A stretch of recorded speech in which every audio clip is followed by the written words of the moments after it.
Ya, kita akan mulai pertemuan kita pada hari ini. Pada tanggal 21 Januari 2025, topik kita hari ini adalah teori bilangan yang kedua. Ada 4 topik yang termuat pada hari ini. Yang pertama itu ada kongruensi, yang yang kedua ada bilangan bulat, rasional, dan prima. Terus yang ketiga ada bilangan kuadrat sempurna. Yang terakhir ada fungsi tangga atau scaling. Nah, kita ada 4 topik ya hari ini ya. Kita akan mulai dengan materi kongruensi. Nah, jadi seperti yang kita tahu di minggu lalu di topik teori bilangan yang pertama, kita tahu bahwa setiap bilangan bulat positif dapat dinyatakan dalam N, di mana N ini adalah sebuah bilangan bulat, sama dengan P dikali Q ditambah R. Dengan P sebagai pembagi, Q adalah hasil bagi, dan R adalah sisa bagi. Dengan P, Q, dan R semuanya adalah bilangan bulat. Persamaan ini bisa kita tuliskan sebagai N kongruen. Ini artinya kongruen atau ekuivalen dengan R jika dimodulukan dengan P. Nah, apa arti modulo? Sebenarnya modulo ini berarti sisa bagi. Karena bisa kita lihat di sini, N jika dibagi dengan P, sisanya adalah R. Jadi kurang lebih seperti itu notasi dari modulo. Maka dapat kita definisikan bahwa A itu sama dengan B modulo M jika M itu habis membagi A dikurang B. Gitu ya. Untuk A, B, dan M adalah bilangan bulat. Contohnya, contohnya di sini adalah 25 sama dengan 1 modulo 4. Kenapa 1? Karena kalau 25 kita bagi dengan 4, sisanya adalah 1 gitu.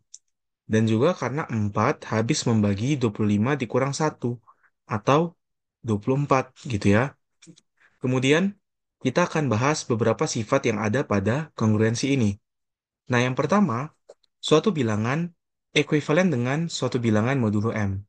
Pasti ya, karena A jika kita modulokan dengan M, hasilnya adalah bilangan itu sendiri. Ini adalah sifat yang pertama. Kemudian sifat yang kedua, jika A kongruen dengan B modulo M, maka B kongruen A modulo M. Gitu ya. Jadi, jika 25 sama dengan 1 modulo 4, berarti 1 kongruen 25 modulo 4. Kurang lebih seperti itu. Kemudian yang ketiga, jika A kongruen B modulo M, ya, dan D habis membagi M, maka A kongruen B modulo D. Jadi, bukan hanya kalau modulo M, tapi kalau D habis membagi M, dia juga sama dengan B modulo D. Gitu. Kemudian yang kelima, ada sifat bahwa jika A kongruen dengan B dimodulukan dengan M, maka A pangkat K kongruen dengan B pangkat K modulo M. Untuk K bilangan asli. Ingat ya adik-adik, K harus merupakan bilangan asli. Nah, kemudian yang keenam, jika A kongruen B modulo M dan C kongruen D modulo M, maka A plus C kongruen B plus D modulo M. Ya, jadi semua ruas yang di sebelah kiri akan kongruen dengan jumlah dari semua ruas yang ada di sebelah kanan, gitu. Dan perkaliannya juga sama. AC kongruen BD modulo M. Kemudian yang ke selanjutnya, eh, AM plus B pangkat K akan kongruen dengan B pangkat K modulo M. Di mana AM ini, kan AM itu adalah kelipatan dari M ya. Sehingga AM jika kita modulkan dengan M, hasilnya pasti 0. Ingat ya, jadi kalau dia merupakan kelipatan dari M, modulonya akan sama dengan 0 karena dia habis dibagi. Dia nggak bersisa gitu ya. Sehingga menyisakan kita dengan B pangkat K. Kemudian yang ke berapa ini ya? 1, 2, 3, 4, 5, 6, 7, 8. Sifat yang ke-8 kita punya jika A kongruen B modulo M, maka FA kongruen FB modulo M untuk polinomial fx. Polinomial fx gitu ya. Kemudian jika CA kongruen CB modulo M, kemudian FPB antara C dan M itu sama dengan 1. Ingat, jadi C dan M itu saling prima, relatif prima. Gitu ya. Misalnya relatif prima itu apa? 2 sama 3, karena FPB 2 dan 3 adalah 1. Maka Kita bisa bilang A kongruen dengan B modulo M. Jadi ruas kiri dan kanan kita bagikan dengan C. Kemudian ada sifat yang terakhir. Jadi ini adalah sebuah fakta bahwa N pangkat 5 akan kongruen dengan N modulo 10 untuk N bilangan asli. Gitu. Oke, ini adalah sifat-sifat dari kongruensi yang harus adik-adik pahami. Untuk pembuktiannya, adik-adik bisa searching di internet ataupun di buku-buku tertulis supaya adik-adik lebih memahami lagi konsep-konsep ini. Nah, kemudian kita masuk ke dalam latihan soal. Nah, sebenarnya kongruen ini akan lebih mudah kita pahami jika kita membahas beberapa soal terkait kongruensi. Contoh soal kita adalah jika 10 pangkat 999, 999, 999, 9-nya ada sebanyak 9 kali dibagi oleh 7, maka sisanya adalah, pertama-tama kita hitung dulu. 10 itu kongruen dengan berapa jika dibagi dengan 7? Nah, kita cari sini tanda kongruen ini ya. Kita copy. 10 sama dengan berapa jika dibagi dengan 7? Sisanya adalah 3 gitu ya. 3 modulo 7. Terdapat itu. Kemudian kita lanjut. 10 pangkat 2 kongruen dengan berapa dibagi 7? Nah, kita nggak harus bikin 100. Kita bisa kalikan eh, 10 dikali 10. Kongruen dengan 3 dikali 3 modulo 7. Kita punya sifat tadi yang ini. Jika A sama dengan B modulo M dan C sama dengan D modulo M, maka AC sama dengan BD modulo M. Di sini kita punya 10 dan 3. Maka 10 kali 10 sama dengan 3 kali 3 modulo 7. Maka akan sama dengan 9 modulo 7 atau akan sama dengan berapa 9 modulo 7? Yaitu 2. 2 modulo 7. Kemudian kita punya, kita lanjut. 10 pangkat 3. 10 pangkat 3 akan sama dengan 10 dikali 10 kuadrat. Nah, akan sama dengan 3 dikali 2 modulo 7. Berapa itu 3 kali 2 modulo 7? Yaitu negatif 1. 6 lah kita tulis dulu ya. 6 modulo 7. Nah, 6 modulo 7 akan sama dengan negatif 1 modulo 7.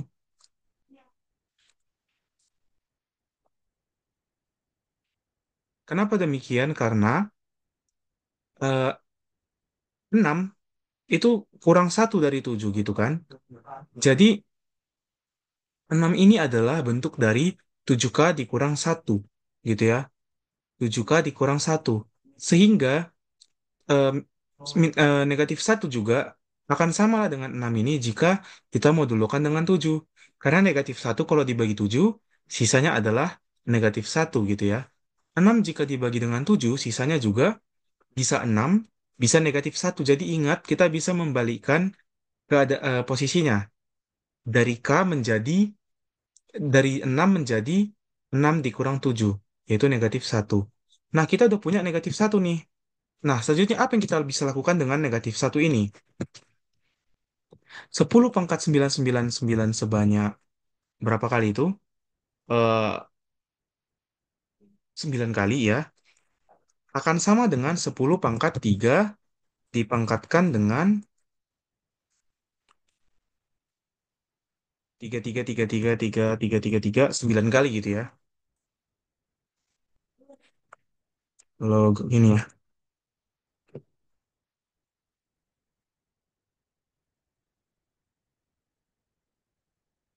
Oke, ini akan kongruen dengan 10 pangkat 3 itu tadi kan kongruen negatif 1 ya. Negatif 1 modulo 7. Negatif 1 pangkat 3 3 3 3 3 3 3 3 3 modulo modulo 7. Nah, ini akan sama dengan, nah, negatif 1 pangkat ganjil akan sama dengan negatif 1. Atau sama juga dengan 6 modulo 7. Sehingga kalau hasilnya adalah 6. Jika 10 pangkat 99 sebanyak 9 kali, sisa baginya adalah 6. Nah, untuk soal ini ada yang mau ditanyakan? Untuk Lihwa, Brian, dan Ivan, untuk nomor satu, belum ada? Enggak, Bang. Belum ada? Oke. Kita lanjut ke soal nomor dua kalau gitu ya. Soal yang kedua, kita punya berapakah sisa pembagian 43 pangkat 43 pangkat 43 oleh 100? Oke, oleh 100. Sama kayak tadi, tekniknya adalah kita harus menemukan ada dua cara. Kalau dia berpola, misalnya dia nggak pernah menyentuh satu, tapi dia memiliki pola misalnya let's say 2 4 2 4 2 4 gitu, maka kita tinggal mengikuti pola tersebut. Atau cara kedua adalah kita tunggu sampai kita menemukan titik di mana hasil modulonya adalah satu. Kenapa harus sampai satu? Karena kalau sudah satu, udah gampang kita ngerjainnya karena satu dipangkatkan berapapun, hasilnya akan tetap satu gitu ya. Pertama kita mulai dari 43. 43 pasti sama dengan 43 modulo 100 ya. Kita nggak perlu ganggu-gugat. Nah, pada 43 kuadrat, nah kita hitung dulu 43 kuadrat ini berapa sisanya kalau kita bagi dengan 100. Nah, saya buka kalkulator saya di sini ya. 43 kali 43. Hasilnya 1849. Berarti hasilnya adalah 49 modulo 100 gitu kan.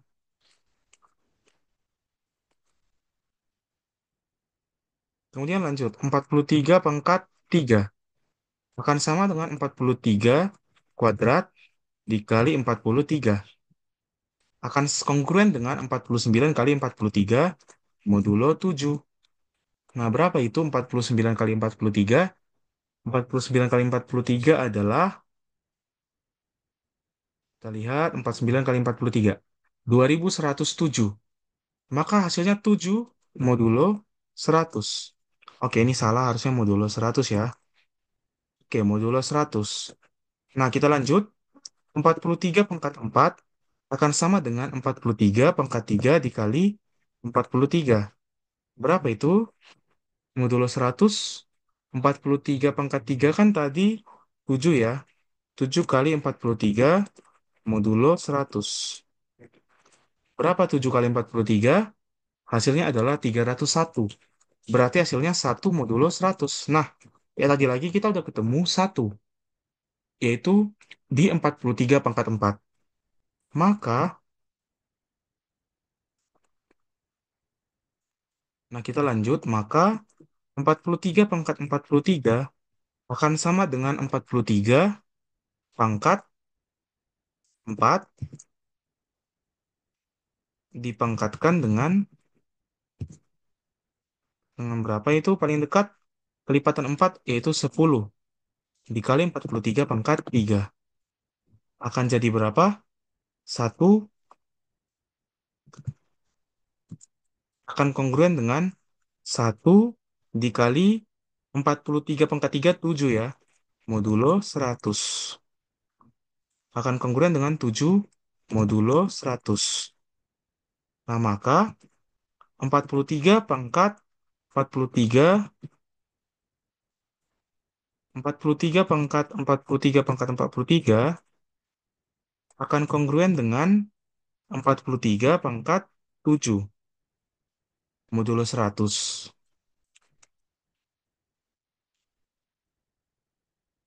Akan kongruen lagi dengan 43 pangkat 4 dikali 43 pangkat 3 modulo 100. Nggak usah kita tulis modulo 100-nya.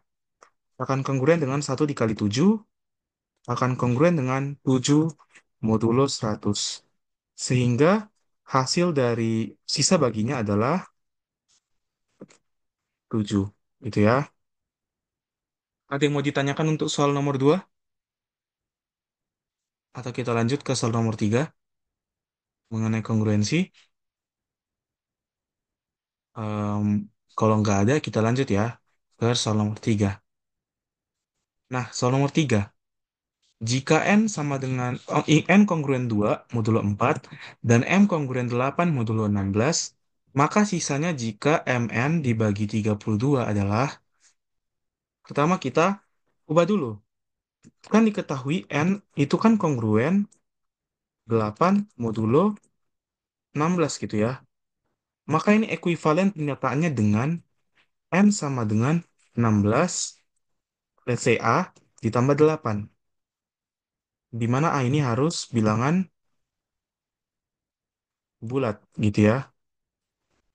Kemudian kita punya M. Ini M tadi ya, sorry salah. M adalah 8 modulo 16. M sama dengan 16A tambah 8. Kemudian kita punya M. M sama dengan M N kongruen dengan 2 modulo 4. Berarti pernyataan ini akan ekuivalen dengan N sama dengan 4B ditambah 2. Karena 2 tadi sisa bagi ya. Maka A, di mana B merupakan elemen dari bilangan bulat. Gitu ya. Maka, loh ini. Maka MN akan sama dengan 16A ditambah 8 kita kalikan dengan 4B ditambah 2. Nah, coba kita kalikan ini. 16A tambah 4B, 64AB ditambah 32A ditambah 32B ditambah 16. Ya, kita mau bagi dengan berapa dia modulo 32. Kita mau modulo 32. 64AB, karena dia 64 ini merupakan kelipatan 32, artinya ini adalah eh, kelipatan 32. Ini juga merupakan kelipatan 32. Kemudian ini juga merupakan kelipatan 32. Berarti sama dengan modulo 0 tambah 0 tambah 0 tambah 16. Ya, akan kongruen lah dia dengan 16 modulo 32. Maka sisa baginya jika dibagi dengan 32 adalah 16.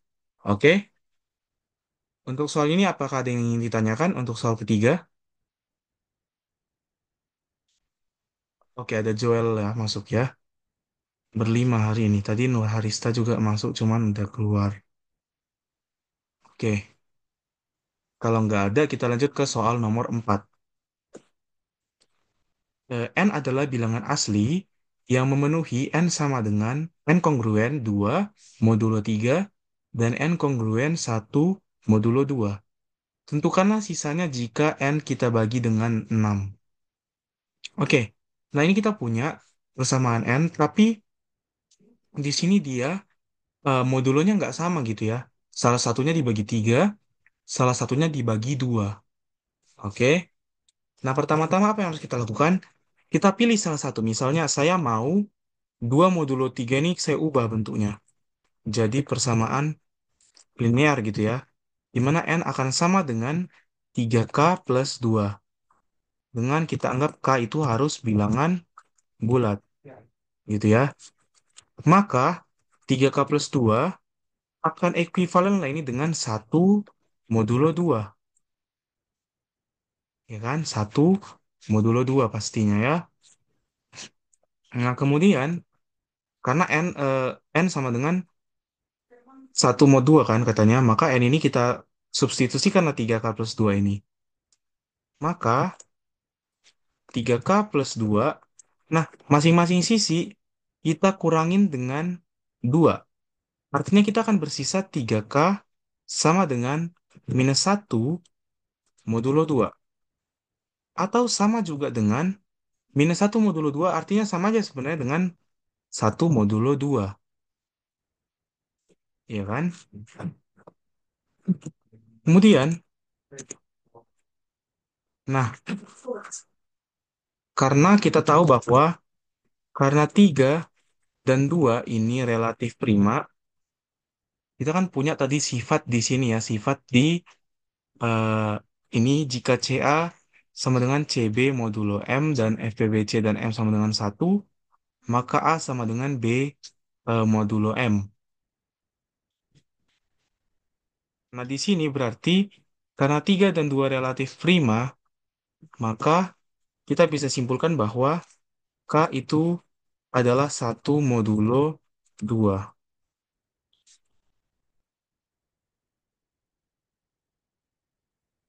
Selain itu karena 3K merupakan bilangan ganjil atau satu modulo 2, ya, karena 3K merupakan bilangan ganjil, maka K haruslah merupakan bilangan ganjil juga. Kenapa? Karena yang bisa menghasilkan bilangan ganjil hanyalah perkalian antara dua bilangan ganjil. Maka K harus bilangan ganjil. Dan 3K adalah ganjil, maka K haruslah ganjil gitu ya. Nah, karena K adalah satu modulo 2, kita bisa tuliskan ini kembali sebagai K sama dengan 2, kita ubahlah 2M plus 1 gitu ya.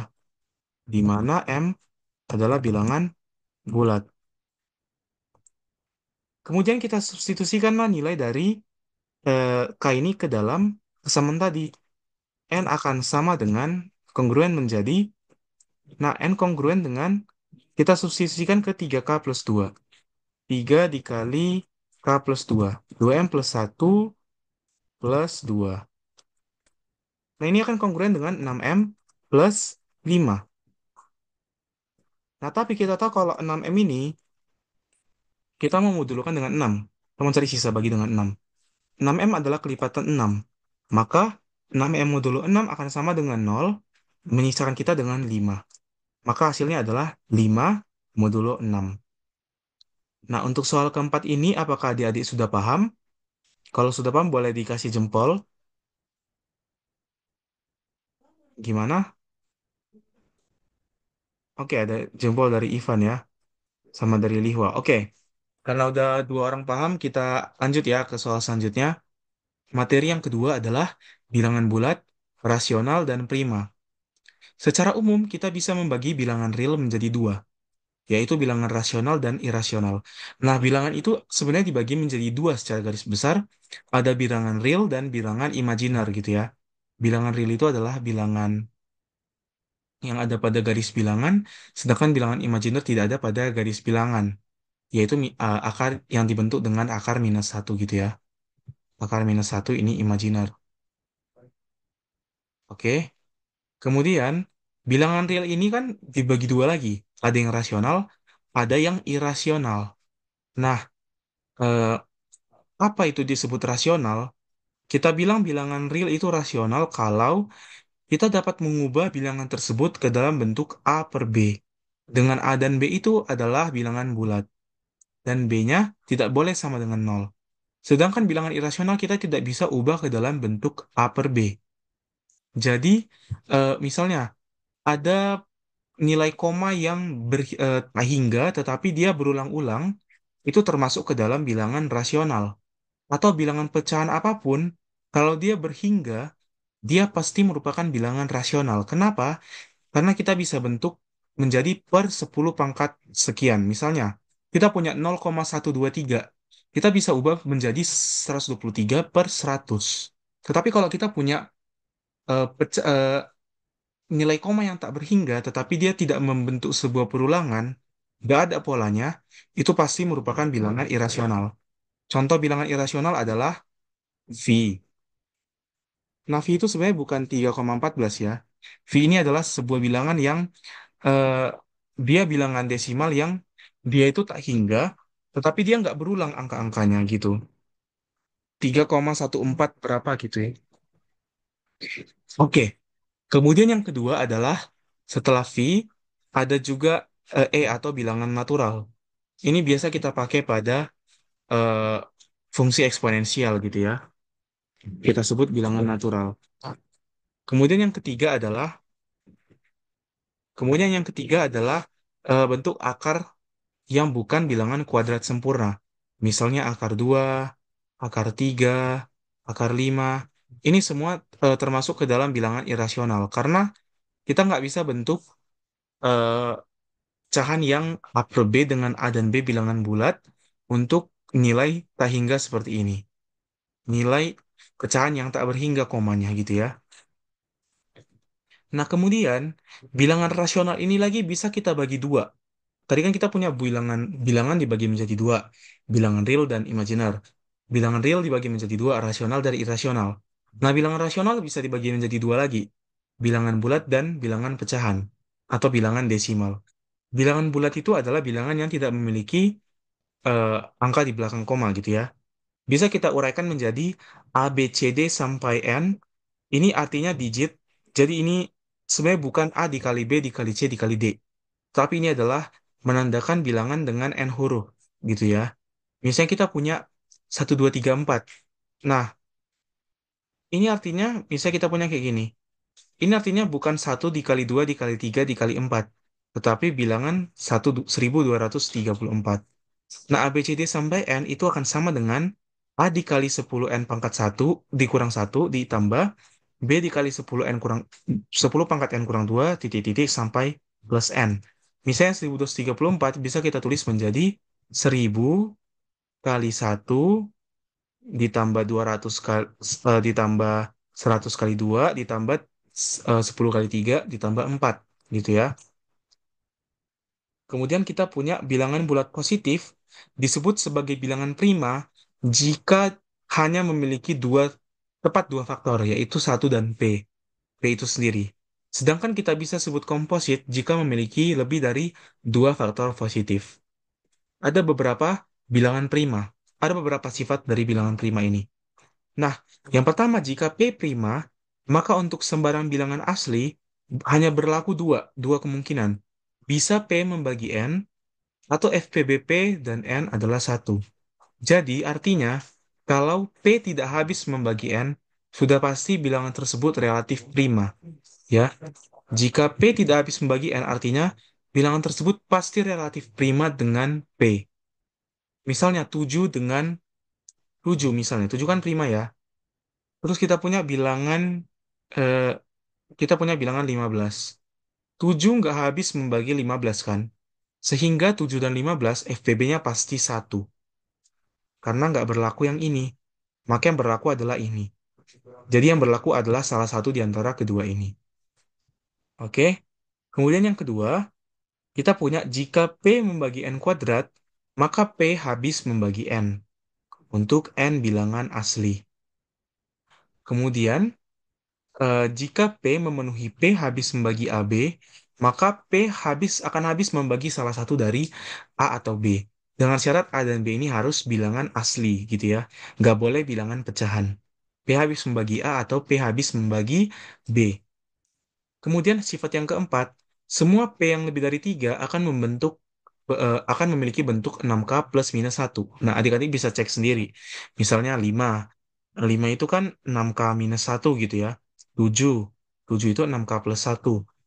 Terus 11. 11 itu 6K minus 1. Nanti sampai tak hingga, dia akan memiliki bentuk 6K plus minus 1. Gitu ya. Ini adalah sebuah fakta yang unik. Ini keunikan dari bilangan prima, tapi dengan syarat P-nya harus lebih dari 3. Jika N bukan bilangan prima, maka faktor prima terkecil dari N selalu kurang dari sama dengan akar N. Tanda sama dengan terjadi ketika N merupakan bilangan kuadrat suatu bilangan prima. Nah, kita bisa cek juga apakah bilangan tersebut prima atau enggak. Cara mengecek bilangan tersebut prima atau enggak adalah dengan mencek apakah bilangan tersebut habis dibagi antara 1 sampai akar N, 2 sampai akar N. Misalnya, let's say kita punya bilangan 97 ya, 97 lah. Kita mau ngecek apakah 97 ini prima atau enggak. Caranya adalah kita cari apakah 97 ini habis dibagi antara 2 sampai floor akar 97. Floor ini artinya bilangan pembulatan ke bawah ya, pembulatan ke bawah dari akar 97. Akar 97 ini kan eh, paling dekat ke 9 gitu ya.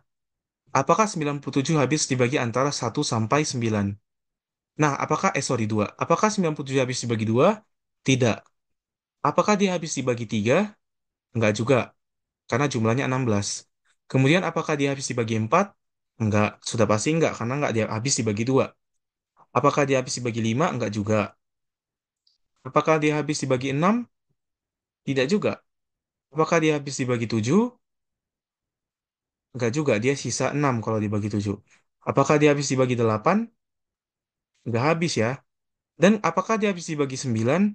Enggak habis. Karena kita udah tahu bahwa dari 2 sampai 9 enggak ada yang habis membagi dia, artinya 97 ini pasti bilangan prima.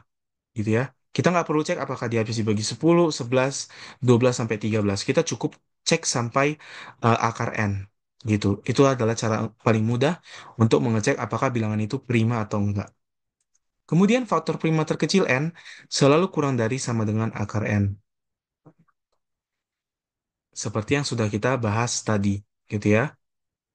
Tanda sama dengannya terjadi ketika N merupakan kuadrat suatu bilangan prima. Nah, kemudian kita hapus ini. Kita lanjut ke latihan soal. Nah, latihan soalnya ini. Untuk bilangan asli N, Pn, dan Sn berturut-turut menyatakan hasil kali dan jumlah dari angka pembentuk N. Jika N bilangan dua angka dan N plus Pn plus Sn sama dengan 69, maka nilai dari N adalah, oke, eh, saya ingin ambil sesuatu. Oke, ini. Oke, aku mau ngambil notasi yang ini ya. Kita misalkan bahwa Kita misalkan bahwa N ini akan sama dengan bilangan dua angka. Berarti dia adalah,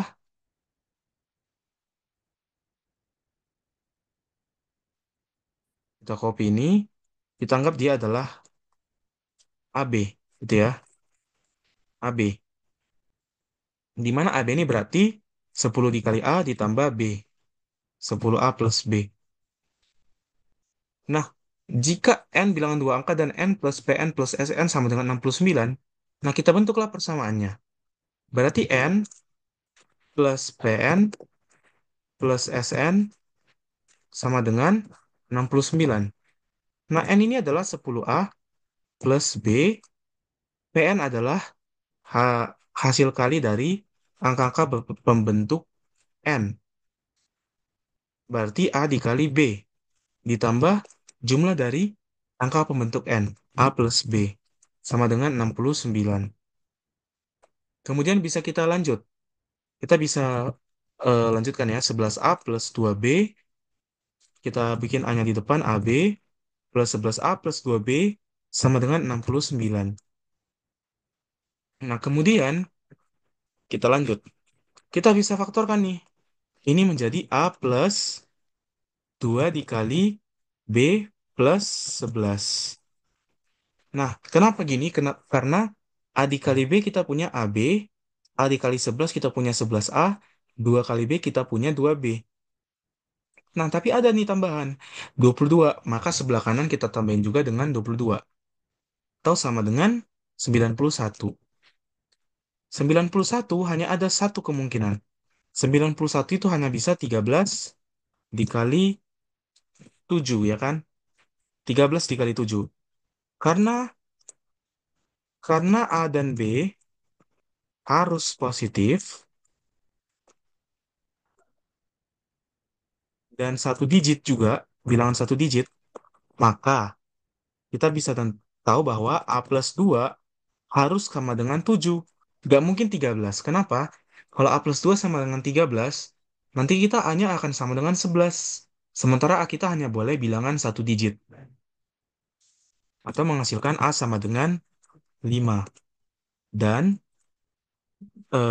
B tambah 11 akan sama dengan 13. Menyebabkan B sama dengan 2. Maka setelah itu maka kita jadi tahu sekarang bahwa N sama dengan 10A ditambah B. Maka bilangan tersebut adalah 50 tambah 2, yaitu 52. Inilah bilangan tersebut. Oke? Apakah adik sudah paham untuk soal nomor satu? Bisa kita lanjut ke soal nomor 2. Kalau bisa kita kasih jempolnya ya. Gimana? Oke, Ivan jempol, Liwa juga. Oke, berarti kita Brian juga. Oke, kita lanjut ke soal nomor 2. Pasangan bilangan asli X, Y memenuhi 2X plus 5Y sama dengan 2010 ada sebanyak. Nah, pertama-tama kita harus lihat dulu. Dia minta bilangan asli. Nah, bilangan asli supaya dia 2010, kemudian dia 2X plus 5Y, maka X dan Y-nya harus kita pilih, eh, X-nya harus kita pilih yang berkelipatan 5 pastinya, dan Y-nya harus kita pilih yang berkelipatan 10. Karena KPK mereka adalah 10. Karena KPK X dan Y 10, maka, sorry, 2 dan 5 adalah 10, maka kita harus memilih X berkelipatan 5 dan Y berkelipatan 2 gitu ya. Nah, pertama-tama misalnya kita pilih bahwa X sama dengan, mungkin lebih gampang kalau X-nya kita pilih duluan ya. X sama dengan 5. Kenapa kita nggak pilih dari X sama dengan 2? Dari satu dulu X-nya.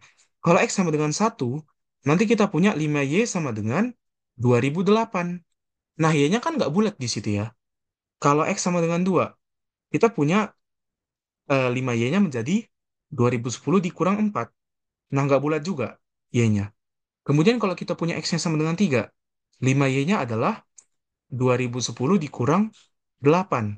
Kalau X sama dengan 4, Y-nya 2010 dikurang 8, 2002. Maka Y-nya 2002 dibagi 5. Nah, dia nggak bulat juga. Maka kita harus pilih X adalah 5. Supaya eh, mereka apa namanya, nilai Y-nya bulat. Ini supaya nilai X dan Y-nya sama-sama bulat. Gitu ya. Misalnya kalau X sama dengan 5, maka kita mendapatkan Y-nya akan sama dengan berapa? Kalau X sama dengan 5, Y-nya akan sama dengan 2010 dikurang 10 gitu ya. Per 2010 dikurang 10 per 5. 5 ini sama dengan 2000. 2000 per 5, 400. Nah, ini kalau X sama dengan 5. Kemudian kita lanjut. Kalau X sama dengan 10, maka ya kita akan sama dengan 2010 dikurang 20 per 5. Yaitu 400,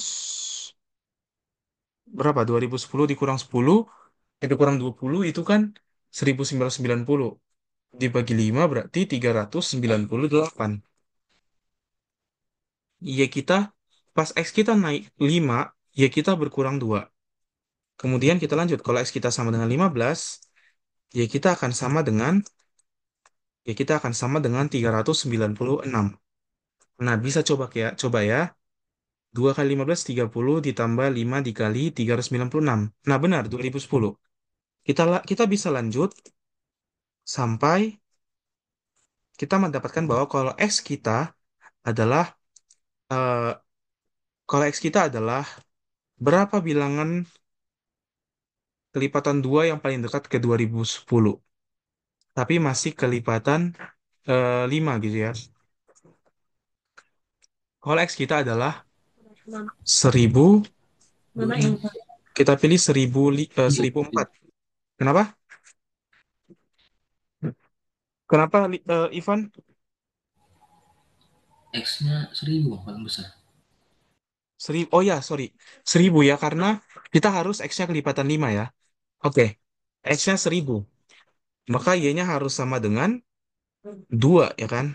Y-nya harus sama dengan 2. Nah, kemudian kalau X kita adalah 1005, ya kita sekarang adalah 0. Ini tidak memenuhi. Karena X dan Y harus bilangan asli. Nah, kita udah dapat kan ini? Kita udah dapat berapa pasangan nih? Dari 5 sampai 1005. Kita mendapatkan sebanyak, nah, cara ngitungnya adalah kita harus buat 1000 dikurang 5 bagi 5 dijumlahkan dengan 1. Jadi ini adalah cara untuk mencari ada berapa sebenarnya banyak bilangan antara 5 dan 1000 yang merupakan kelipatan 5. Atau kita hitung aja, kita mendapatkan nilai X yang mungkin adalah, kita tulis saja nilai X yang mungkin adalah 5, 10, 15, sampai 1000. Berarti ada 200 kemungkinan. Maka nilai Y-nya juga ada sebanyak 2 sampai 400. 200 kemungkinan. Artinya ada sebanyak 200 pasangan bilangan asli yang memenuhi. Oke, untuk ini apakah sudah paham untuk soal nomor 2? Kalau sudah paham boleh dikasih jempol. Oke, oke mantap. Iya, Mima juga baru masuk ya. Oke, ini lumayan banyak yang datang ya. Nomor 3, untuk suatu digit D, maka 0, D25, D25, D25 sampai tak hingga sama dengan N per 810. Di mana N adalah bilangan asli. Tentukan nilai dari N, gitu ya. Tentukan nilai dari N. Nah, kita bisa tulis, kita misalkan 0,D25, D25, kita pakai koma ya harusnya. 0,D25, D25, D25, sampai tak hingga, kita anggap ini adalah X gitu ya. Kemudian berarti kita punya, kalau kita kali dengan 1000, D, D25, D25, D25, D25, sampai tak hingga, ini akan sama dengan 1000X. Nah, udah mulai kelihatan ya, kalau kita bisa mengurangkan persamaan ini. Kita kurangkan persamaan di atas dengan di bawah dengan persamaan di atas. Kita dapatkan berarti yang kita dapatkan adalah D25, D25, D25 kurang 0,D25, D25. Nah, faktor tak hingganya akan habis. Tersisa D25. Akan sama dengan 1000X dikurang X, 999X. Artinya, X akan sama dengan D25 per 999. Oke, jadi ini adalah trik untuk mencari nilai dari, kalau kita punya eh, pecahan yang nilai desimal yang tak hingga, inilah cara untuk mencari 目立ちですね。最後、このタッパーnilaiが、dari どこ pecahan ろ、tersebut. なんか、Eh, sorry, ya Aku Mima, tanya. kita lanjut ya. Bentar. Oke, kita lanjut ya ke nomor. Sorry, kita lanjut ke nomor. Kita lanjut ya. Kan tadi X-nya sama dengan D25 per 999. D25 per 999 akan sama nilainya dengan N per 810 sesuai di soal. Nah, kemudian bisa kedua sisi kita bagi dengan 27 gitu ya. Kalau kita bagi dengan 27 penyebutnya, yang kanan akan menjadi D25 per 37, kemudian yang kiri menjadi N per 810 bagi 27 adalah 30 gitu ya. Sehingga nilai N akan sama dengan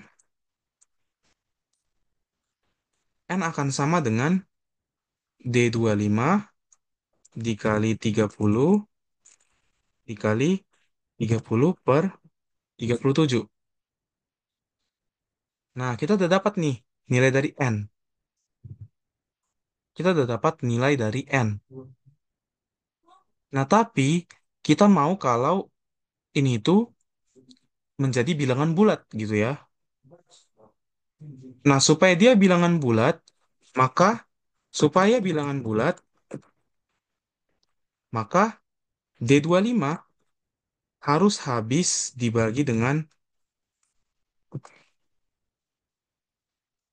37. Kenapa harus habis dibagi 37? Kenapa kita nggak milih I bilangan lain, gitu kan? Dia harus habis dibagi 37 karena 30 nggak habis dibagi dengan 37. Mereka relatif prima. Maka yang mungkin adalah D25 inilah yang habis dibagi dengan 37. Nah, sekarang kita cek bilangan berapa yang eh, habis dibagi 37, tetapi dia belakangnya adalah D25. Belakangnya adalah angka 25. Nah, kita cek 37 dikali, kita harus ngecek semua yang dikalikan dengan kelipatan 5. 37 dikali 5, hasilnya adalah 185. 37 dikali 10, 185. Angkanya enggak 25 gitu ya. 370, angkanya 70. Kemudian kita punya, oh kita tulis gini aja. 37 dikali 15. 37 dikali 15, hasilnya 555. 37 dikali 20, hasilnya 740. 37 dikali 25. 37 dikali 25, hasilnya 925. Nah, kita udah dapat 925. Belakangnya 25. Artinya, D25 sama dengan 925. Berarti kita dapatkan bahwa N haruslah sama dengan 925 dikali 30 per 37. Akan sama lah ini nilainya dengan 25 dikali 30, yaitu 750 gitu. Jadi nilai N adalah 750. Untuk soal ini apakah adik-adik sudah paham untuk nomor 3? Kalau sudah paham bisa dibikin jempolnya. Oke, mantap. Oke, kita lanjut ya. Banyaknya pasangan bilangan asli XY sehingga X pangkat 4 plus 4Y pangkat 4 merupakan bilangan prima adalah. Nah, pertama kita kemarin pas kita belajar aljabar, kita ada satu identitas yang mirip ke sini. Ada identitas namanya identitas Sophie-Germain. Sophie-Germain gitu ya. Nah, tapi kita recall sebentar, kita bisa mengalihkan mendapatkan rumus identitas Soviet Jerman itu dengan menggunakan aljabar gitu ya, sifat aljabar. X pangkat 4 ditambah 4Y pangkat 4 ini kan akan sama dengan X kuadrat plus 2Y dikuadratkan dikurangi dengan 2XY dikuadratkan. Nah, coba kita cek. 2 dikali X kuadrat dikali 2Y kuadrat akan sama dengan 2XY kuadrat. Sehingga yang tersisa adalah X kuadrat, X pangkat 4 plus 4Y pangkat 4. Jadi rumus ini valid. Ini akan sama dengan, ini akan sama dengan eh, X, X plus Y dikuadratkan, di, ditambah 2XY, dikali, oh sorry, X plus 2Y dikuadratkan, ditambahkan 2XY, dikali X plus 2Y, dikuadratkan, dikurang 2XY. Nah, kemudian kita mau dia bilangan prima. Ini kan dia punya dua faktor ya. Satu, dua. Kita bisa kalikan dengan dua faktor. Memiliki dua faktor.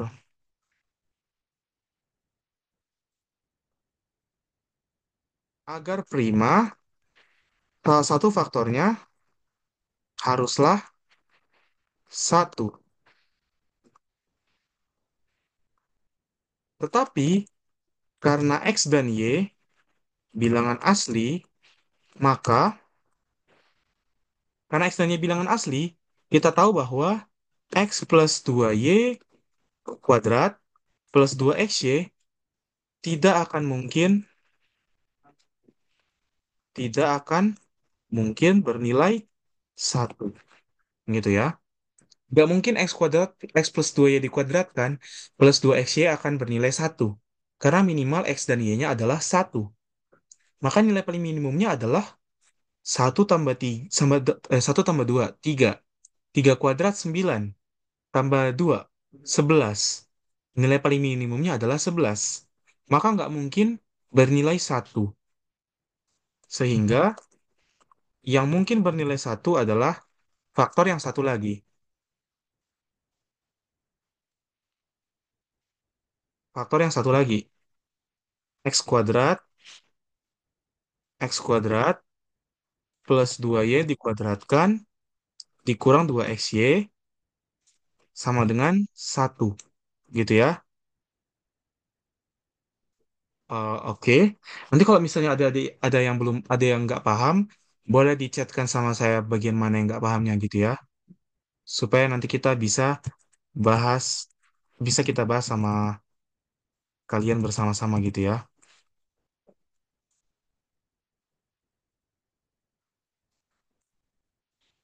Oke. Sehingga yang mungkin bernilai satu adalah ini, gitu ya. Nah, kita mau dia bernilai satu. X plus 2y kuadrat dikurang 2xy sama dengan satu. Lanjut kita kerjakan x kuadrat plus, sorry, x kuadrat minus 2y kuadrat.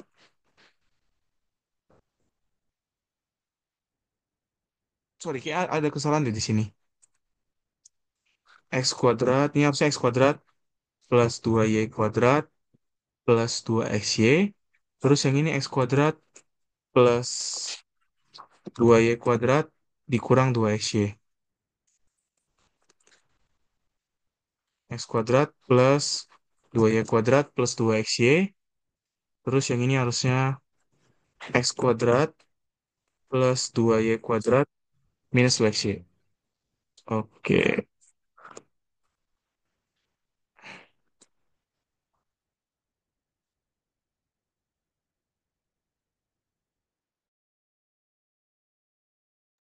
Sebentar ya.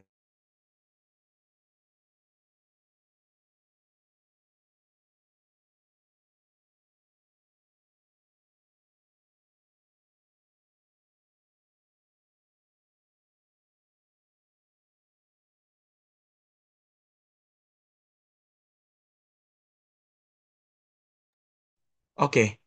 Kita dapatkan kalau kayak gini berarti nilai yang mungkin hanyalah nilai yang mungkin hanyalah x sama dengan satu dan y sama dengan satu.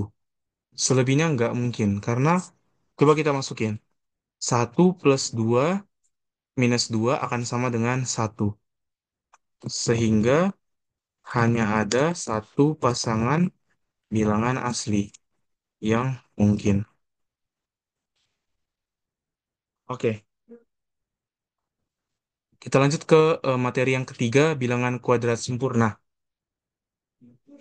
Bilangan kuadrat sempurna itu adalah bilangan bulat yang dapat diubah ke dalam bentuk n kuadrat dengan n adalah bilangan bulat.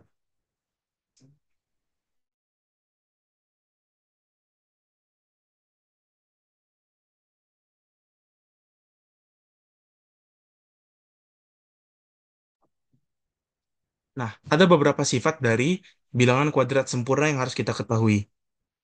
Oke, yang pertama, angka satuan dari bilangan kuadrat sempurna hanya ada 6 kemungkinan. 0, 1, 4, 5, 6, dan 9. Bisa adik coba sendiri nanti eh, semua kemungkinan bilangan kuadrat sempurna. Kemungkinan, kemudian bilangan kuadrat jika dibagi 3 akan bersisa 0 atau satu. Kemudian bilangan kuadrat jika dibagi 4 akan bersisa 0 atau satu. Lalu bilangan kuadrat jika dibagi 5 akan bersisa 0, 1, atau 4. Bilangan kuadrat jika dibagi 8 akan bersisa 0, 1, atau 4. Ini adalah fakta dari bilangan kuadrat sempurna. Oke, Eh, apakah untuk materinya sudah paham? Kalau sudah paham bisa kasih jempol. Gimana? Oke, Ivan jempol, Liwa juga. Oke, kita lanjut ya ke latihan soal. Tentukan bilangan asli terkecil yang jika dikalikan dengan 420 maka hasilnya adalah bilangan kuadrat sempurna. Pertama-tama yang kita lakukan adalah kita melakukan faktorisasi prima pada bilangan 420. 420 jika kita faktorkan akan sama dengan 2 kuadrat, 2 kuadrat, kok gini sih? 2 kuadrat dikali 3 dikali 5 dikali 7, ya kan? Agar bilangan tersebut menjadi bilangan kuadrat sempurna. Nah, gimana supaya bilangan kuadrat sempurna? Maka kita harus membuat pangkat dari semua faktor primanya menjadi genap. Supaya faktor primanya genap, maka kita kalikan dengan berapa? 3 supaya dia genap, kita kalikan dengan 3 supaya jadi 3 kuadrat. 5 juga kita kalikan dengan 5 supaya jadi 5 kuadrat. 7 juga kita kalikan dengan 7 supaya jadi 7 kuadrat. Nah, tapi duanya nggak perlu kita kalikan lagi dengan 2 karena dia sudah bilangan kuadrat yaitu 2 kuadrat. Kita kalikan dengan 3 kali 5 kali 7 atau sama dengan 105. Sehingga akan menghasilkan bilangan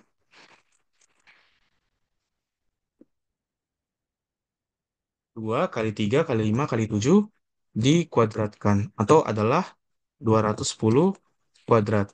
Maka bilangan asli tersebut adalah 105. Untuk nomor satu, apakah adik-adik sudah paham? Paham bang. Oke, kita lanjut ke nomor 2 ya. Tentukan bilangan kuadrat dengan 4 angka pertama, bilangan kuadrat 4 angka dengan angka pertama sama dengan angka kedua, dan angka ketiga sama dengan angka keempat. Bilangan tersebut akan memiliki bentuk, nah karena dia apa? Karena dia merupakan angka pertama sama dengan angka kedua, dan angka ketiga sama dengan angka keempat, dia akan memiliki bentuk AABB gitu ya. Tapi kita ambil dulu tanda ini, menandakan bahwa itu adalah digit ya, bukan perkalian dari A dikali A dikali B dikali B ya. Tapi AABB.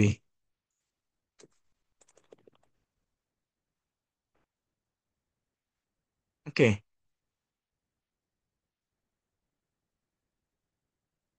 yang memungkinkan sebagai B,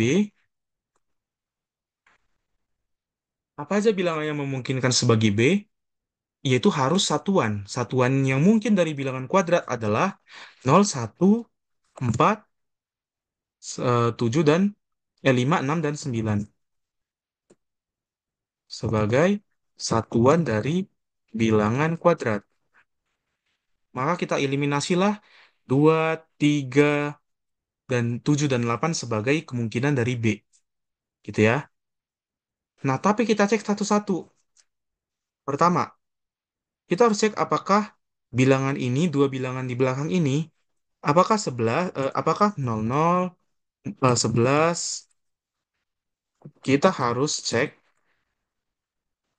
apakah 00, 11, 44, 55, 66, dan 99 jika dibagi dengan 4 bersisa 0 atau 1. Ingat ya, karena kalau kita mau dia bilangan kuadrat, jika dibagi 4 sisanya harus 0 atau 1. Nah, sekarang kita mau cek satu-satu. Nah, supaya kita memastikan jika dia dibagi 4 kita harus cek dua angka terakhir. Nah, sudah pas nih, kita udah punya B sebagai panduan kita. Dia hanya mungkin 00, 11, 44, 55, atau 66, atau 99. Kita cek 00, bersisa satu gitu, bersisa nol. Oke, 11 bersisa, jika kita bagi 4 sisanya adalah 3 gitu ya. 44 bersisa nol. 55 bersisa 3 juga. 66 bersisa 2. 99 bersisa 3. Maka yang mungkin hanyalah, yang mungkin sebagai B adalah 0 dan 4. Sisanya kita eliminasi sebagai kemungkinan dari B. Nah, sekarang kita cek. Pertama kita cek jika B sama dengan 0, maka angka kita menjadi AA00. Di mana AA00 akan sama dengan 100 dikali A ini adalah 10A plus A, gitu kan? Nah, supaya dia bilangan kuadrat sempurna, supaya bilangan kuadrat sempurna,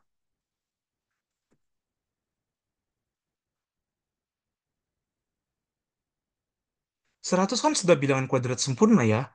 Maka yang supaya dia bilangan kuadrat sempurna, 10A plus A harus bilangan kuadrat sempurna. Tetapi kita tahu bahwa tidak ada bentuk 10A plus A, yaitu apa aja 11, 22, 33, sampai 99 yang merupakan bilangan kuadrat itu nggak ada. Sehingga B tidak mungkin bernilai 0. Kemudian yang kita cek kemungkinan kedua. Jika B bernilai 4, maka angka menjadi AA 44. AA 44 gitu ya. Nah, kita cek lagi di mana AA 44 ini akan sama dengan 11. Sebentar.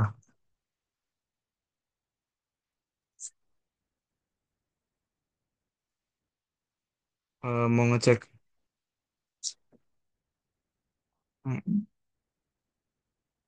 11 dikali 100A ditambah 4. Gitu kan? 100A ditambah 4. Nah, supaya menjadi bilangan kuadrat, supaya dia menjadi bilangan kuadrat, maka 100A ditambah 4 harus sama dengan 11 dikali K kuadrat. Karena 11 kan sudah ada nih. Kita harus kalikan dengan 11 supaya 11-nya menjadi genap. Kemudian kita harus kalikan dengan suatu bilangan kuadrat lainnya. 11 K kuadrat. Sorry. 11K kuadrat. Nah, 100A4 ini berarti bentuknya menjadi apa? A04, ya kan? Agar habis dibagi 11, berarti A dikurang 0 ditambah 4 harus habis dibagi 11.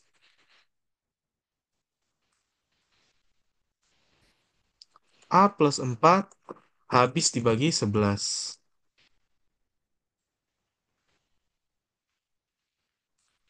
Satu-satunya yang memenuhi adalah A sama dengan 7. Maka bilangan tersebut adalah 7744. Oke, untuk soal nomor 2, apakah adik-adik sudah paham? Supaya kita lanjut ke soal ketiga.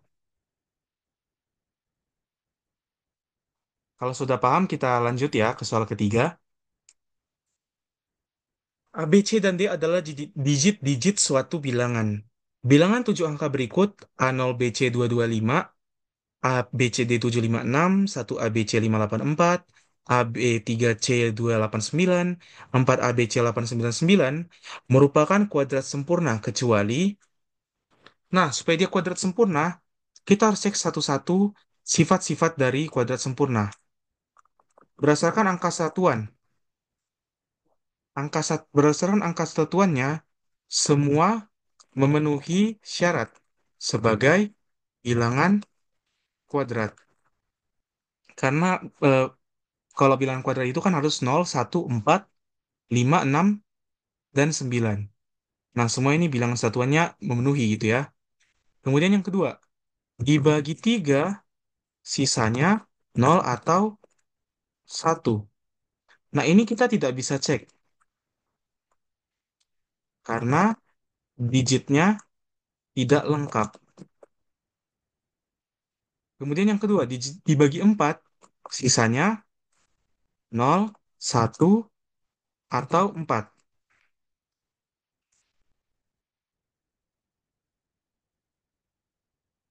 Cara untuk ngecek apakah dia habis dibagi 4, cek dua angka terakhir. 25, 25 itu adalah 25 kalau dibagi 4 akan bersisa, ya 0 atau 1 ya, sorry. 0 atau 1.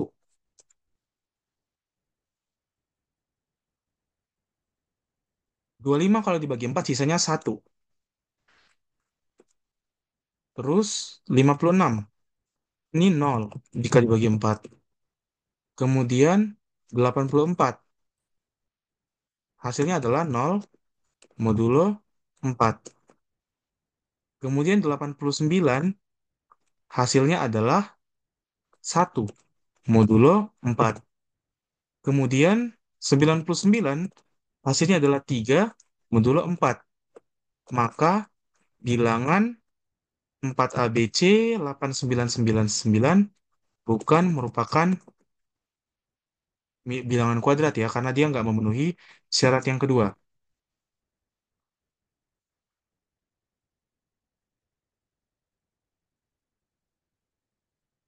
Kemudian syarat yang ketiga, jika dibagi 5 akan bersisa 0, 1, atau 4. Jika dibagi 5 bersisa 0, 1, atau 4. Ini kita cek. Nah, 5. 5 jika dibagi 5, modulonya 0. 6 bersisa 1. 4 bersisa 4. 9 bersisa 4. 9 bersisa 4. Semua memenuhi syarat. Kemudian terakhir, dibagi 8 harus bersisa 0, 1, atau 4. Kita cek lagi. Kita cek angka, cek 3 angka terakhir. Kita cek lagi, 225 itu berapa jika dibagi 8? Sisanya adalah 1 modulo 8. Kemudian 56 hasilnya adalah 0 modulo 8. Kemudian 84 hasilnya 4 modulo 8. 89 hasilnya adalah 1 modulo 4. Terakhir 99 hasilnya adalah 3 modulo 4. Maka sekali lagi bilangan 4ABC 899 bukan merupakan bilangan kuadrat. Jadi gitu ya cara ngecek apakah dia bilangan kuadrat atau bukan. Sampai sini apakah adik-adik sudah paham untuk soal yang ketiga? Paham bang. Oke, kalau sudah paham kita lanjut ya ke materi terakhir untuk hari ini. Terakhir kita akan membahas tentang fungsi tangga atau scaling.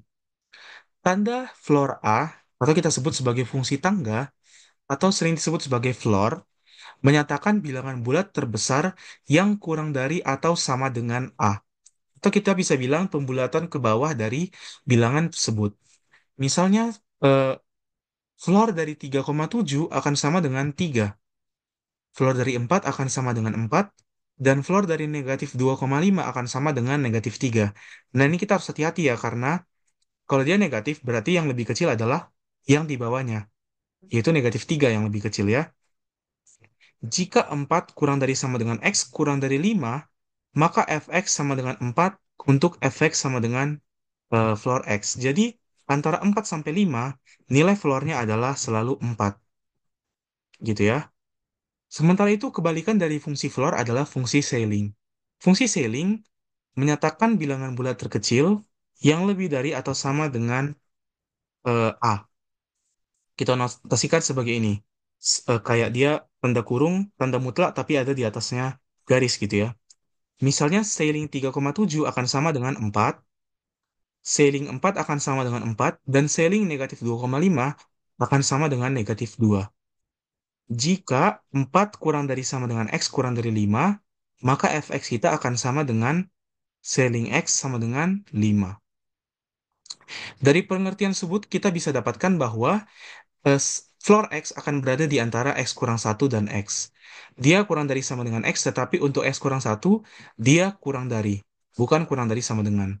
Karena kalau dia sudah sama dengan, dia menjadi ke X kurang satu jadinya. Gitu ya, nggak ke X lagi. Kemudian floor X akan kurang dari atau sama dengan ceiling X. Jadi, bisa jadi floor X ini sama dengan X, ceiling X, atau floor X akan sama dengan ceiling X dikurang satu, gitu ya. Tanda kesamaan hanya akan terjadi pada saat X adalah bilangan bulat. Tanda floor X bisa digunakan untuk menghitung pangkat tertinggi bilangan prima dari suatu bilangan n faktorial. Misalnya diketahui n faktorial dan P adalah suatu bilangan prima gitu ya. Kita akan mencari nilai K maksimal sehingga P pangkat K habis membagi N. Ingat lagi P pangkat K habis membagi N. Banyak bilangan antara 1 sampai N yang merupakan kelipatan prima adalah kita berarti misalnya kelipatan P dari 1 sampai N adalah N per P ya, floornya. Tetapi untuk nah K maksimumnya kita sebut N per P. Nah, masih ada yang belum kehitung. Kalau P-nya P kuadrat, kalau dia merupakan kelipatan P kuadrat, faktornya kita hitung sebanyak 2 kali. Faktor P-nya kita hitung sebanyak 2 kali. Misalnya kita punya 25 faktorial. Nah, eh, dia habis dibagi 5 pangkat berapa gitu kan. 25 faktorial ini, kalau hanya kita hitung kan ada sebanyak 5 ya. Kelipatan 5 dari 1 sampai 25. Nah, berarti ada sebanyak 5 pangkat 5. Tetapi kan ada 25 yang merupakan bilangan kuadratnya. Karena dia merupakan bilangan kuadrat, dia harus kita hitung 2 kali. Dia nggak bisa kita hitung hanya 1 kali. Maka nilai floor N per P, harus kita tambahkan lagi dengan N per P kuadrat.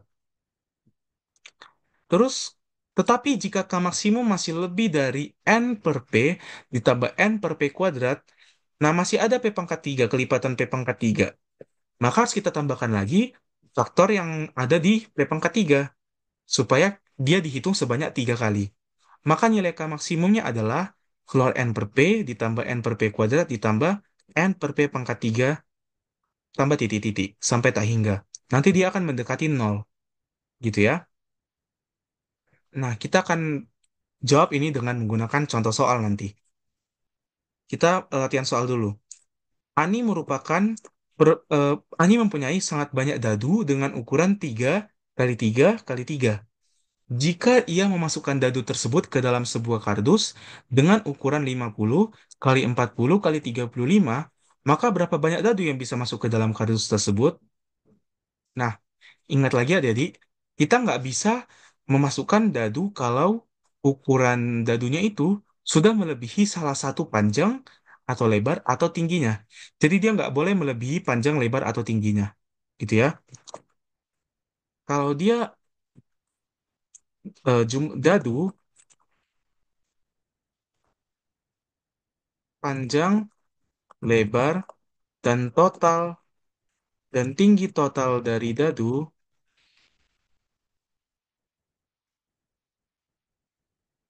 tidak boleh melebihi panjang, lebar, dan tinggi dari kardus. Sehingga banyak dadu, banyak dadu akan sama dengan, banyak dadunya akan sama menjadi,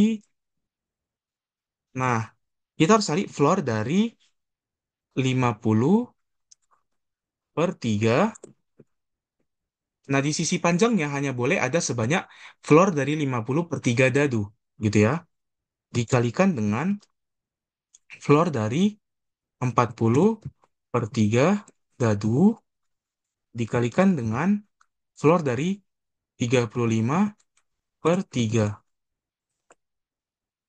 Floor dari 50 per 3 adalah 16. Floor dari 40 per 3 adalah 13. Dan floor dari 35 per 3 adalah 11. Kita kalikanlah ini semua. Hasilnya akan menjadi 2288 dadu. Maka jumlah dadu maksimum adalah 2288 dadu dengan menggunakan fungsi floor. Kemudian kita lanjut ke soal nomor 2.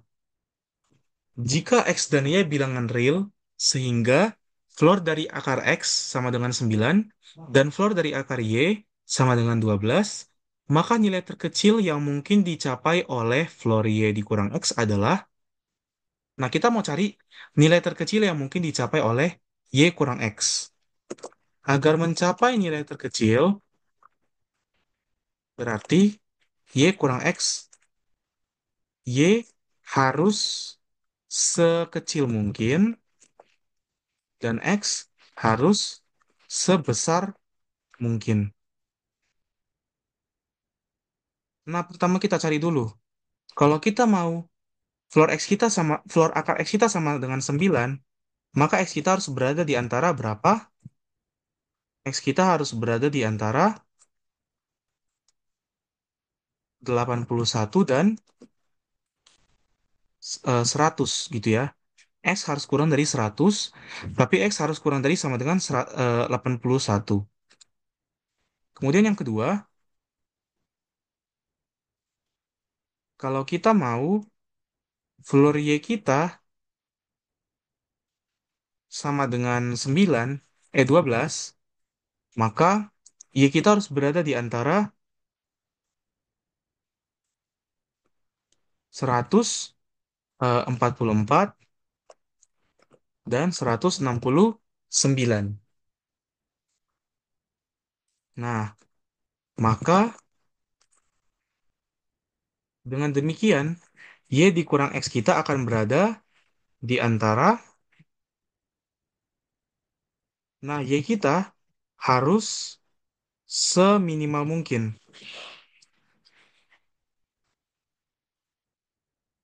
Untuk Y kurang X kita berada di angka minimum, maka Y kita harus sebesar mungkin, sekecil mungkin. Berarti 144 dikurang dengan X kita harus sebesar mungkin. 100 dan nilai maksimumnya adalah 169 dikurang 81.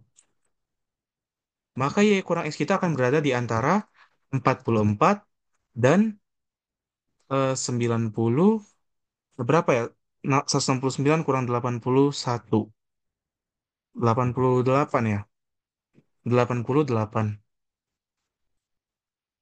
Nah, tetapi di sini kita catat ini akan menjadi kurang dari sama dengan ya. Kurang dari sama dengan. Kenapa kurang dari sama dengan? Karena ini kan Y-nya sama dengan 144. Nah, X-nya kan kurang dari 100. X-nya kurang dari 100. Maka Y kurang X-nya masih bisa eh, lebih besar lagi dari 44 gitu. Tetapi yang paling kecil adalah 44 karena dia di sini bilangan real. Nggak harus nggak harus bilangan apa namanya? Nggak harus bilangan eh,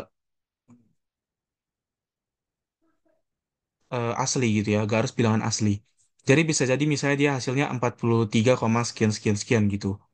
Jadi, nilai terkecil yang mungkin adalah nilai terkecil yang mungkin dicapai adalah 44, gitu ya.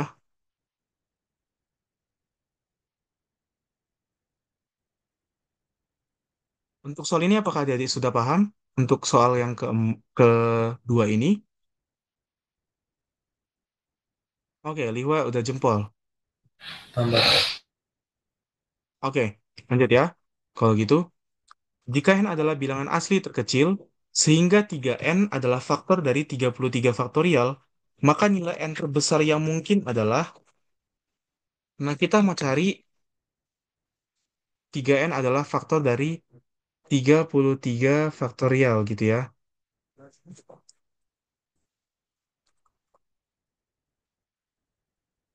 Ini bukan 3n harusnya. 3 pangkat n. Oke, 3 pangkat n adalah faktor dari 33. Nah ini kan soal ini mengikuti format ini ya. Eh, dicari nilai K maksimal sehingga PK habis membagi n.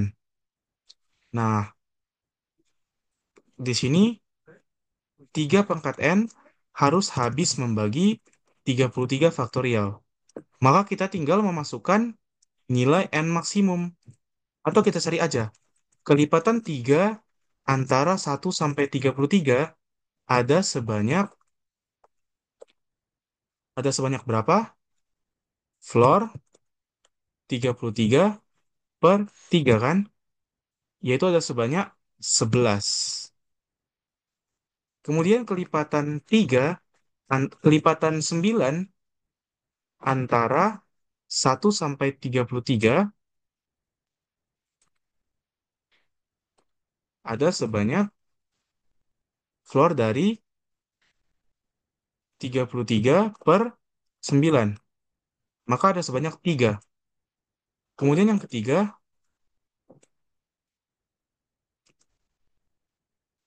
aduh, kelipatan 27 antara 1 sampai 33 ada sebanyak floor dari 33 dibagi 27 yaitu sebanyak 1 gitu ya. Maka nilai N agar 3 pangkat N habis membagi 33 faktorial sama dengan, nah jumlah N haruslah jumlah dari kelipatan 3 ditambah jumlah dari kelipatan 9 ditambah jumlah dari kelipatan 27. Karena setiap kelipatan 3 kan memiliki faktor 3 di situ kan, sehingga ada 11 faktor 3 dari kelipatan 3. Dari 9, faktor 3-nya masih dihitung sebanyak 1 kali.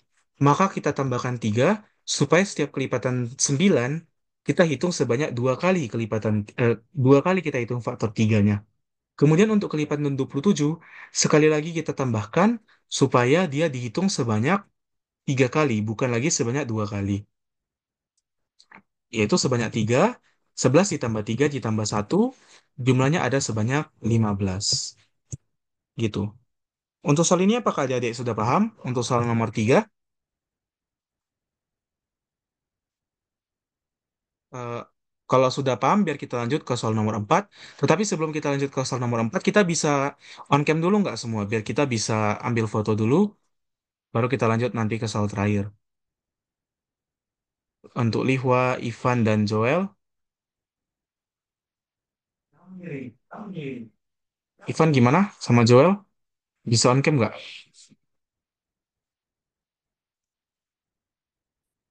Oh, kalau kalau nggak bisa nggak apa-apa, oke? Kita ambil fotonya dulu. Saya hitung 1, 2.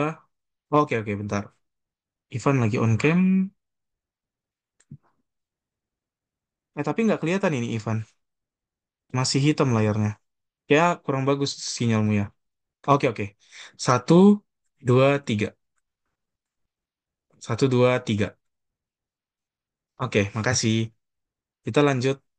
Apa lagi ya? Kita lanjut ke soal terakhir, oke? Soal terakhir. Jika M sama dengan floor dari 10 pangkat 66 per 10 pangkat 33 plus 3, Berapakah sisanya jika M dibagi dengan 1000? Gitu ya. M dibagi dengan 1000.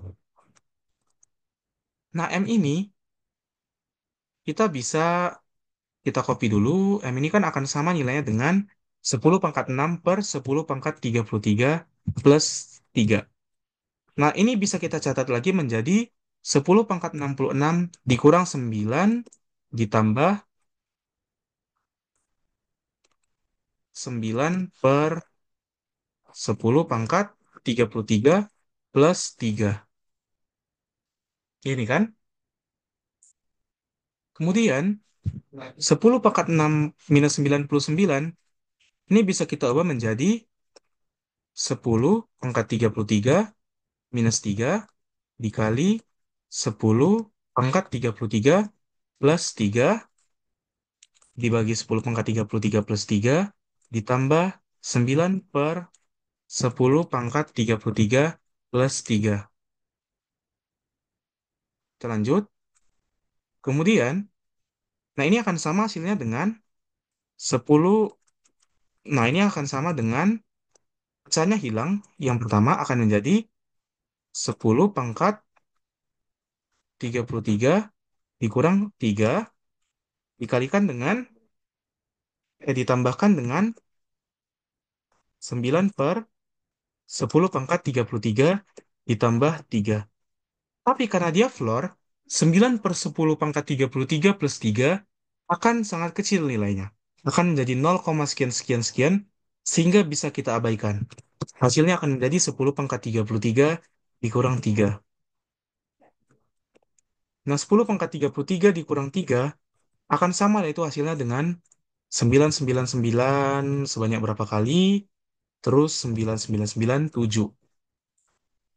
Angka 9-nya ada sebanyak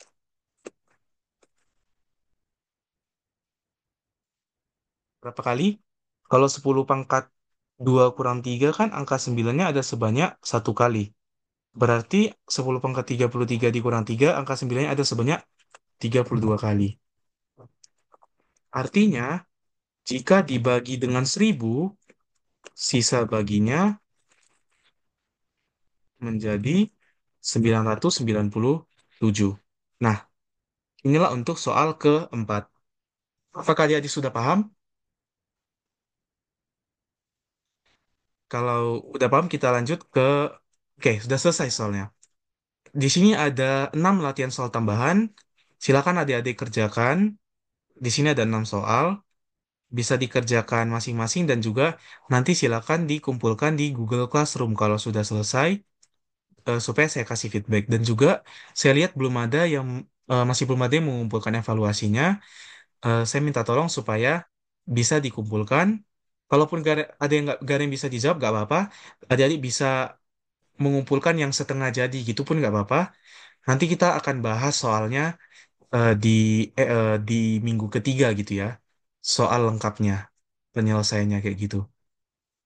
Bersama dengan soal evaluasi kedua. Ya, demikian untuk hari ini. Makasih untuk adik-adik yang sudah hadir. Sampai jumpa besok.